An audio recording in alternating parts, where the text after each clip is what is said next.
Morning students, कैसे हैं आप सभी। मैं पुष्पेंद्र विश्वकर्मा, आप लोगों का मैथ्स का टीचर। स्टूडेंट्स, आज हम स्टार्ट करते हैं क्लास 4th की मैथ का चैप्टर नंबर 10, जो कि क्या है, डेटा हैंडलिंग। ठीक है, इसके पिछले वीडियो में मैंने आप लोगों को चैप्टर नंबर 9 करवाया था, जो कि क्या था आपका, पैटर्न एंड सिमेट्री। ठीक है, तो उसको हमने अच्छे से समझा था। ठीक है, और यहाँ पे टाइल्स की जो पैटर्न और सिमेट्री रहती है उसके बारे में भी देखा था। ठीक है, और ये एक्सरसाइज 9.2 भी देखी थी, जिसमें कि आपको यहाँ पे पैटर्न में कलर्स फिल करने थे। ओके, तो आज हमारा न्यू चैप्टर स्टार्ट होगा, जो कि है चैप्टर नंबर 10, डेटा हैंडलिंग। तो आइए देखते हैं डेटा हैंडलिंग क्या होती है। तो सबसे पहले क्या लिखा हुआ है यहाँ पे, डेटा एंड इट्स टाइप। तो डेटा क्या होता है और इसके टाइप्स क्या होते हैं, आइए इसको समझते हैं। तो यहाँ पे क्या लिखा हुआ है, in computing data is information that has been translated into form that is efficient for movement और प्रोसेसिंग। तो डेटा क्या होता है, इन कंप्यूटिंग डेटा क्या है, एक इंफॉर्मेशन है, that has been translated into form that is efficient for movement और प्रोसेसिंग, जो कि अलग अलग सिचुएशन में, अलग अलग कंडीशन में हम इसको अलग अलग चेंज कर सकते हैं और प्रोसेसिंग कर सकते हैं इसकी। ठीक है, तो इसको फिर से देखते हैं हम क्या लिखा है, in computing data is information that has been translated into form that is efficient for movement और processing. Okay, relative to today's computer and transmission media, data is information converted into binary digital form। तो computer media में जो data होता है वो क्या होता है, एक इन्फॉर्मेशन होता है जिसको हम बाइनरी डिजिटल फॉर्म में कन्वर्ट कर सकते हैं। ठीक है, और डेटा जो है वो कितने टाइप का होता है, 2 टाइप का होता है। क्या, फर्स्ट प्राइमरी डेटा और सेकंड सेकेंडरी डेटा। तो प्राइमरी डेटा क्या होता है, collected by a person from a direct source. Primary data जो है वो कलेक्ट किया जाता है पर्सन के द्वारा, किससे, डायरेक्ट सोर्स जो होते हैं उनसे। जैसे कि क्या, for example, the information collected by the person by conducting survey और इंटरव्यूज़। तो इंफॉर्मेशन कलेक्ट की जाए किससे, कोई भी सर्वे या फिर इंटरव्यू लेके किया जाए। और सेकंड क्या, सेकेंडरी डेटा क्या होता है, secondary data collected by person through another source. इसमें जो है दूसरे सोर्सेज से जो है डेटा कलेक्ट किया जाता है। ओके, जैसे कि क्या, फॉर एग्जांपल दिया हुआ है, the information based on some kind of research that has been done in the part और कलेक्टेड फ्रॉम द न्यूज़पेपर। ठीक है, तो न्यूज़पेपर की हेल्प से जो डेटा कलेक्ट होगा तो वो सेकेंडरी डेटा में आएगा। ओके, इसके बाद क्या लिखा हुआ है यहाँ पे, टू डिस्प्ले डेटा। तो डेटा को कैसे डिस्प्ले किया जाता है वो देखते हैं हम। ओके, तो यहाँ पे क्या लिखा हुआ है, the data can be organised and represented in the different ways. Data जो है अलग अलग वेज में जो है ऑर्गेनाइज किए जाते हैं और रिप्रेजेंट किए जाते हैं, पिक्टोग्राफ एंड बार ग्राफ्स। ठीक है, तो किस में रिप्रेजेंट किए जाते हैं, पिक्टोग्राफ में या फिर बार ग्राफ्स में। तो आइए देखते हैं क्या पिक्टोग्राफ क्या होता है। Pictograph is a way to represent data using pictures और सिंबल। तो पिक्टोग्राफ में क्या, डेटा को रिप्रेजेंट करते हैं किससे, किसी भी पिक्चर से या फिर सिंबल से। इस symbol convey how many times a data occur. और जितने भी सिंबल्स दिए रहते हैं उसका मतलब ये होता है कि उतनी बार में जो है डेटा हमको मिला है। The symbol can take different values. और जो सिंबल हैं वो अलग अलग वैल्यू जो है रखते हैं। और दूसरा क्या दिया, बार ग्राफ। तो बार ग्राफ क्या होते हैं, it is graph with rectangular bars. और बार ग्राफ में क्या होता है, रेक्टेंगुलर्स बार्स रहते हैं। ठीक है, the length of the bars represent the corresponding value, और जितनी लेंथ होती है बार की वो उसकी वैल्यू बताती है, ठीक है ना। यहाँ पे एग्जांपल दिया, for example let us look at the data given below. नीचे जो डेटा दिया हुआ उसको देखते हैं। It is represent in the form of A pictograph and A bar graph. तो यहाँ पे जो डेटा दिया हुआ है पिक्टोग्राफ में भी है और बार ग्राफ में, तो आपको अच्छे से समझ में आ जाएगा, ठीक है। ये किस चीज़ का डेटा है यहाँ पे देखते हैं हम। तो क्या लिखा हुआ यहाँ पे, a shop sales toys car, the monthly sale September December is represented as shown in table. तो एक शॉप है जिसमें कि टॉयज कार सेल की जाती है, तो सितंबर और दिसंबर का जो डेटा है मंथली सेल का वो रिप्रेजेंट किया गया है यहाँ पे, ठीक है। तो सबसे पहले सितंबर में यहाँ पे each toy car represent 10 toy cars, ठीक है। जो एक टॉय कार्स है ये किसको रिप्रेजेंट कर रही है, 10 टॉय कार्स को। ये चीज़ आप लोग ध्यान में रखिएगा। तो सितंबर में क्या है, सितंबर के लिए क्या दिया हुआ है यहाँ पे, 1 2 3 4 5 6 7 8 9 दिया हुआ है। 9 कार्स बने हुए, तो 9 कार्स बने हुए इसका मतलब क्या हुआ, टोटल कितना है डेटा, 90 इंटू 9 इंटू 10 मीन्स ये 90 को रिप्रेजेंट कर रहा है, ठीक है ना। सितंबर में टोटल कितनी कार्स सेल हुई हैं, 90, ओके। इस तरह अक्टूबर में क्या है, 1 2 3 4 5 6 7 8 9 10 11, इसमें 11 दिया हो तो 11 9 इंटू 11 में 11 इंटू 10 कर देंगे तो कितना हो जाएगा, 110। इसकी वैल्यू अक्टूबर की कितनी आ जाएगी, 110। इसके बाद नवंबर में क्या कितने दिए हुए, 1 2 3 4 5 6, तो 6 इंटू 10 मीन्स 60, ओके। इसके बाद में दिसंबर में क्या कितना दिया हो, 1 2 3 4 5 6 7 8, तो 8 इंटू 10 मीन्स 80। तो इस तरह से अलग अलग मंथ में जो है अलग अलग डेटा हमारे पास में आ रहा है। तो इस तरह से जो रिप्रेजेंटेशन किया गया है इसको बोला जाता है क्या, पिक्टोग्राफ, ठीक है। ये जो है ये पिक्टोग्राफ है, क्यों, क्योंकि यहाँ पे पिक्चर्स बनी हुई हैं, ठीक है। इसके बाद में यही पिक्टोग्राफ देखिए यहाँ पे दिया हुआ है क्या, ये यहाँ पे मंथ्स दिया हुआ है और यहाँ पे number of toy car sold. तो यहाँ पे सितंबर में कहाँ तक गई है, 90 तक गई। फिर अक्टूबर में कहाँ है, 110। नवंबर में कितना, 60 हुआ, और दिसंबर में कितना हुआ, 80 हुआ, ठीक है। तो इस तरह से अलग अलग मंथ में जो ये चीज़ बनी हुई हैं ये चीज़ क्या कहलाते हैं, ये कहलाते हैं आपके बार ग्राफ, ठीक है। इनको बोला जाता है क्या, बार ग्राफ, ठीक है। तो जो पिक्टोग्राफ है उसमें इस तरह से पिक्चर बनी रहती हैं, और जो बार ग्राफ है उसमें जो है इस तरह से बार्स बने रहते हैं, ठीक है ना। ये इनको जो है बार्स बोला जाता है, ठीक है। यहाँ पे क्या लिखा हुआ, all bars of the bar graph have the same thickness. सभी बार्स की जो है सेम थिकनेस रहती है, एंड आर इक्वली स्पेस्ड, और दोनों के बीच में स्पेस भी इक्वल रहता है। The height of each bar represent the corresponding value, और इनकी जो हाइट रहती है ये उनकी वैल्यू को बताते हैं, ठीक है। इसके बाद में यहाँ पे क्या दिया हुआ है एक्सरसाइज 10.1 में, इसको देखते हैं हम। तो फर्स्ट क्वेश्चन क्या है, a survey of 100 students was conducted to find about their favourite session of the year. The data is given below, display the data in form of bar graph. तो यहाँ पे डेटा दिया summer में 35, autumn में 90, winter में 36 और spring में 10। इसको आपको बार ग्राफ में शो करना है। तो आपको सिंपली क्या करना है, इस तरह का एक बनाना है, ठीक है। यहाँ पे आपका मंथ आ जाएगा, ठीक है, और यहाँ पे आपकी वैल्यू आ जाएगी, ठीक है। सॉरी, यहाँ पे आपका सीज़न आ जाएगा, अलग अलग यहाँ पे सीज़न दिया हुआ है ना। तो यहाँ पे आप एक सीज़न समर का करेंगे, ठीक है।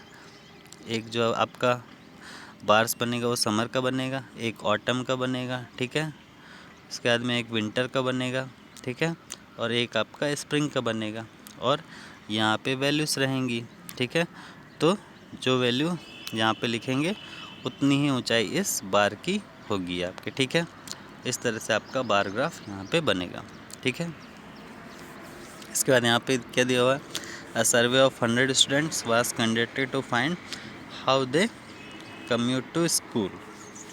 तो यहाँ पे डेटा दिया हुआ है, तो आपको डिस्प्ले बार ग्राफ यहाँ पे बनाना है, ठीक है। तो इसका भी आप लोग बनाएंगे। इसके बाद क्या दिया है यहाँ पे, the given data shows the sale of different item during a week in a shop. तो यहाँ पे अलग अलग शर्ट हो गए, ट्राउज़र हो गए, जैकेट हो गए, टाइस हो गया, बेल्ट्स हो गया, इसका भी आपको जो है बार ग्राफ बनाना है, ठीक है। तो इसको भी आप लोग बनाइएगा। इसके बाद क्या दिया यहाँ पे, the given data shows the number of stamps collected by 4 friends.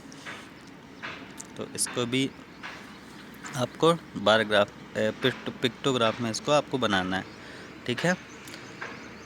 तो यहाँ पे स्टैम्प्स हैं, ठीक है। शुभम के पास कितनी है, नीतू के पास कितनी है, अग्रिम के पास कितनी है और श्वेता के पास कितनी है। तो यहाँ पे आपको स्टैम्प का क्या बनाना है, पिक्टोग्राफ। तो पिक्टोग्राफ बनाने के लिए आप क्या करेंगे कि 1 स्टैम्प इक्वल टू कितना हो जाएगा आपका 10, ठीक है। 10 की वैल्यू आप ले लीजिएगा, क्योंकि ये जो है 150 है, 210 है, तो इतने स्टैम्प आप नहीं बना पाएंगे।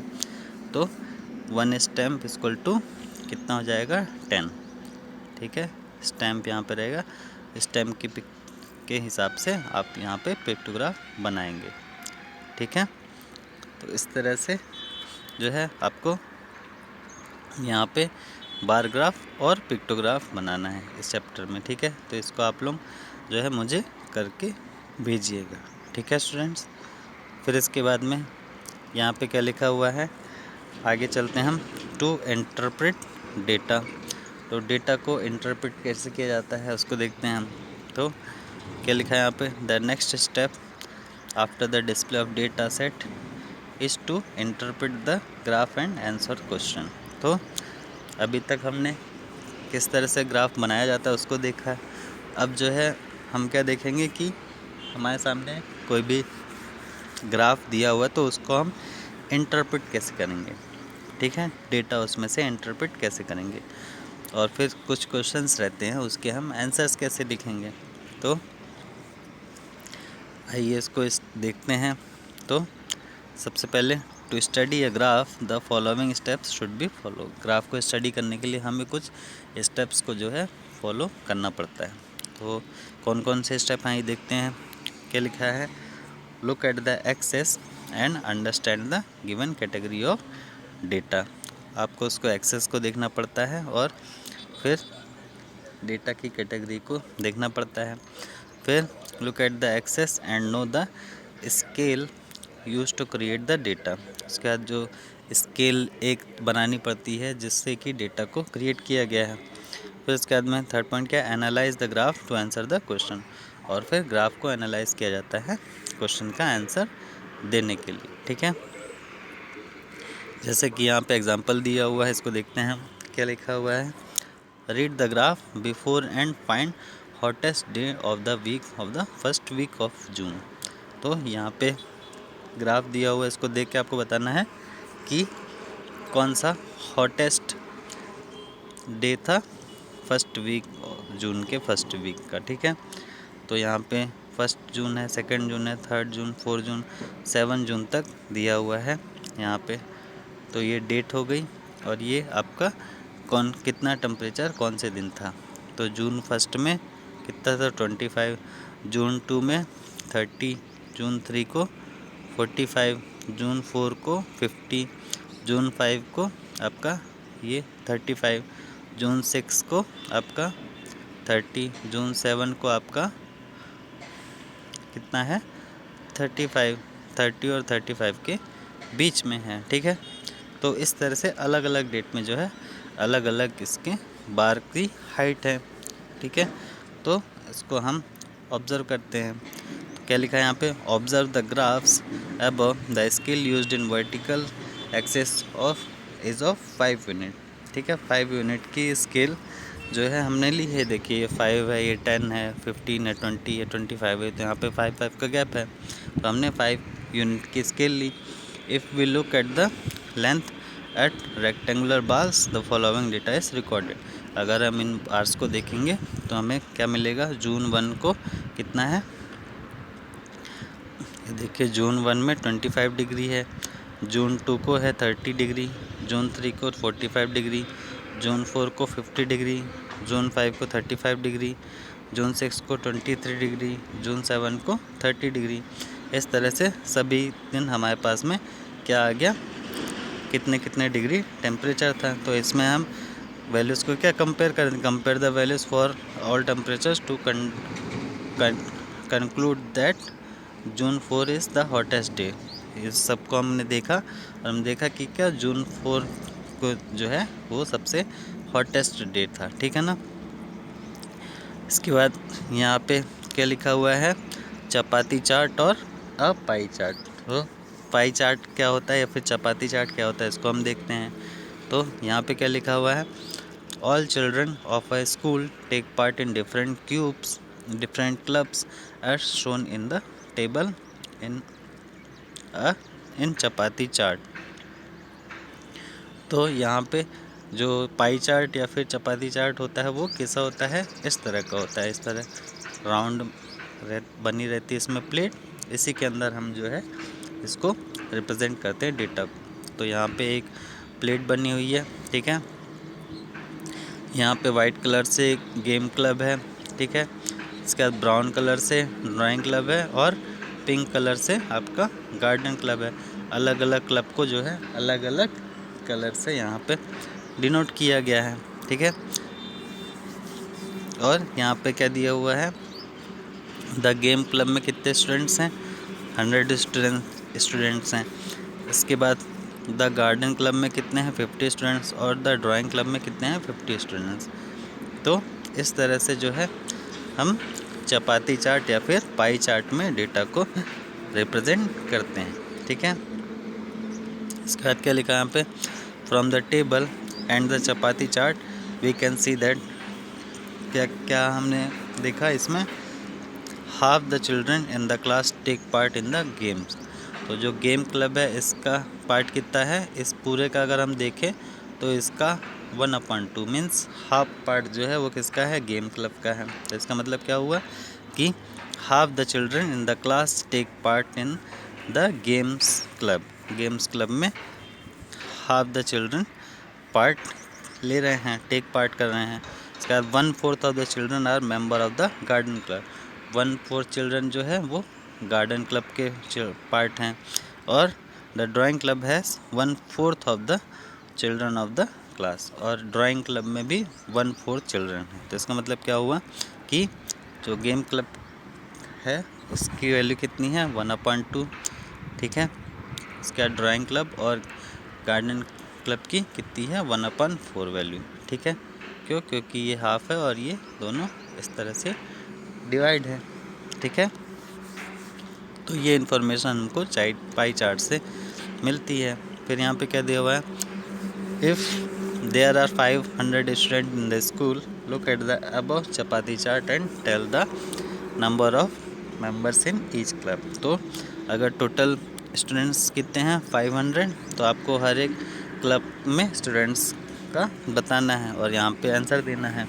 तो गेम्स क्लब में कितने होंगे मेंबर, तो 500 का हाफ कर देंगे तो कितने हो जाएंगे, 250, क्योंकि क्या इसमें जो गेम्स क्लब है ये 1/2 है, इसलिए यहाँ पे हो जाएगा कितना, 250। और फिर उसके बाद द गार्डन क्लब में कितने मेंबर हो जाएंगे, तो 500 में से 250 तो इसके हो गए, तो बचे कितने हमारे पास में, 250।